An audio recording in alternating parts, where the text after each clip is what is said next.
ఎవరికి శివనామమునందు అతిశయించిన నిరంతర భక్తి కుదురునో వారికి మాత్రమే మోక్షము సులభమగునని, ఇతరులకు దుర్లభమని శివపురాణంలో చెప్పబడింది. శివపూజను 108 నామాలతో చేశారా, సహస్రనామాలతో చేశారా అన్నదానితో సంబంధం ఉండదు.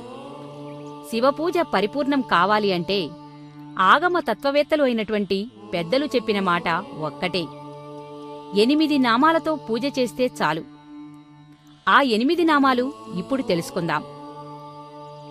భవాయ దేవాయ నమః, శర్వాయ దేవాయ నమః, ఈశానాయ దేవాయ నమః, పశుపతయే దేవాయ నమః, రుద్రాయ దేవాయ నమః, ఉగ్రాయ దేవాయ నమః, భీమాయ దేవాయ నమః, మహతే దేవాయ నమః.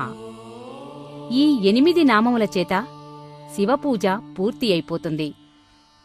మనస్సులో కూడా నిరంతరం ఈ నామాలు జపించటం వల్ల అద్భుతమైన ఫలితాలు కలుగుతాయని పెద్దలు చెబుతారు.